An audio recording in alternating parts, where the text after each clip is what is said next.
Berita dari kampung. Telah setahun di sini dan waktu mengerjakan haji telah datang.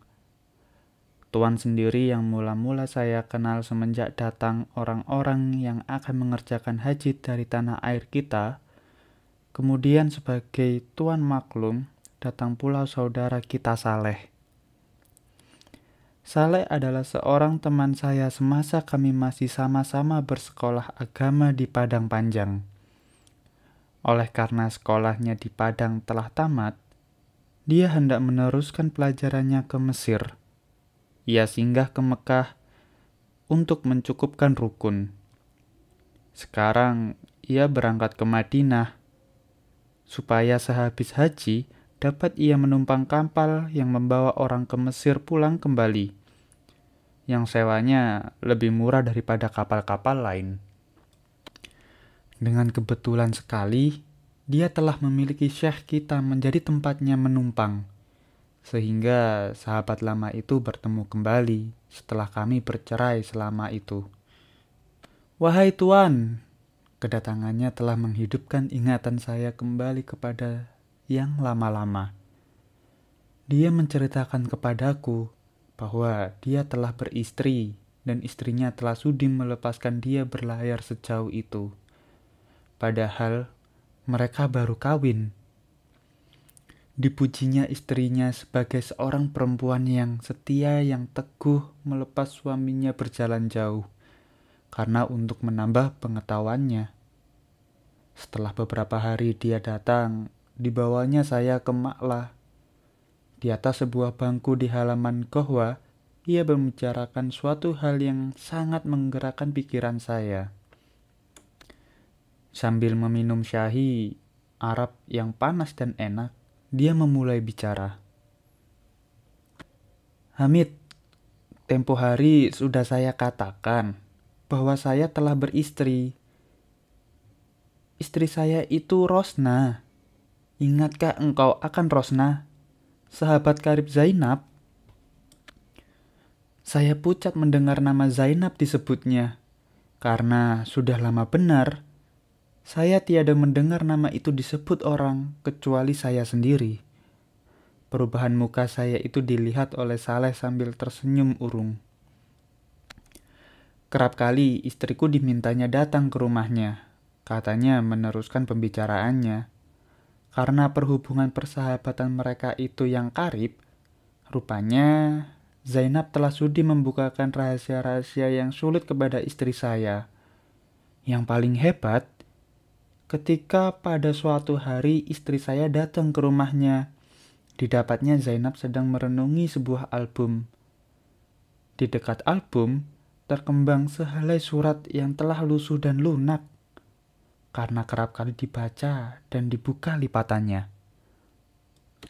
Setelah Adinda kelihatan olehnya, kata istriku, album itu ditutupnya dengan segera dan surat itu disimpannya baik-baik ke dalam laci mejanya. Setelah itu dia melihat kepada Adinda dengan tenang. Wajahnya muram, matanya berbekas tangis, dan dia menarik nafas panjang. Tiada tahan rupanya hati istriku melihat kejadian itu. Maklumlah kaum perempuan itu seperasaan. Lalu ia berkata, Zainab, mengapa engkau menangis pula sahabat? Tidaklah di rumah yang sepermai ini sarang orang yang berduka cita.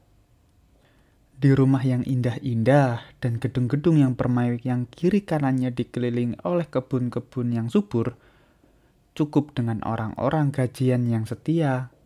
Tiadalah patut terdapat orang yang mengalir air mata. Di sana tidaklah ada kesedihan dan kedukaan. Zainab menjawab, salah sekali persangkaanmu sahabat. Bahwasannya air mata tiadalah ia memilih tempat untuk jatuh. Tidak pula memilih waktu untuk turun. Air mata adalah kepunyaan berserikat. Dipunyai oleh orang yang melarat, yang tinggal di dangau-dangau yang buruk, oleh tukang sabit rumput yang masuk ke padang yang luas dan ke tebing yang curam, dan juga oleh penghuni gedung-gedung yang permai dan istana-istana yang indah. Bahkan, di situ lebih banyak orang menelap ratap dan memulas tangis. Luka jiwa yang mereka idapkan dilingkung oleh tembok dinding yang tebal dan tinggi, sehingga yang kelihatan oleh orang luar atau mereka ketahui hanya senyumnya saja. Padahal senyum itu penuh dengan kepahitan. Kesedihan orang lain lebih merdeka dan lebih luas. Dapat dia menerangkan pahamnya yang terumbuk kepada alam sekelilingnya. Dapat pula mereka melupakan dan menghilangkan.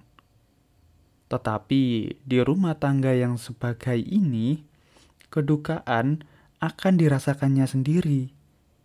Air mata akan dicucurkan seseorang, rumah dan gedung menjadi kuburan kesedihan yang tiada berujung. Air mata Zainab kembali jatuh.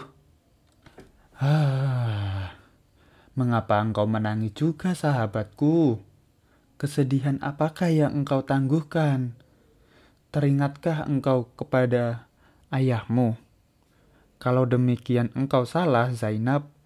Lupakah engkau agaknya bahwa kedukaan itu timbul diapit oleh dua rumpun kesukaan?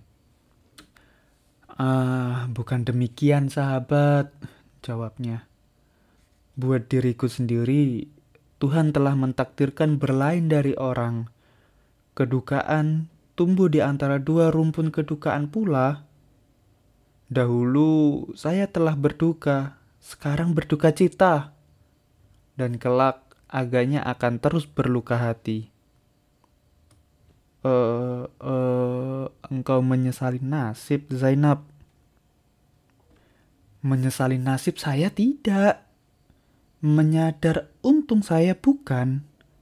Melainkan yang sebetulnya yang saya katakan, Zainab, kalau tidak akan memberi bahaya benar, nyatakan apalah kepadaku. Apa yang menjadi sebab duka citamu sebesar itu benar? Karena sudah agak lama saya melihat mukamu muram. Sehingga air mata saya sendiri berserikat, tercurah untuk kesedihanmu. Padahal saya tak tahu apa yang engkau tangiskan. Terangkanlah padaku, sahabat. Saya akan meratap menuruti ratapmu. Karena engkau dan untuk engkau. Biarlah air mataku kering. Karena tidak ada kepandaian kaum perempuan selain dari menangis. Laksana seorang anak yang memohon dikasihani, dipeluknya Rosna. Seketika lamanya kedua sahabat itu berpelukan, bertangis-tangisan, tidak berkata-kata. Sudahlah Zainab, ditimpa oleh penyakit lain, ceritakanlah kepada saya hal-hal yang engkau rahasiakan itu. Mudah-mudahan, karena sudah ada tempat menerangkannya, tanggungan itu bisa ringan sedikit, sebab beban untuk sendiri sudah dibagi dua.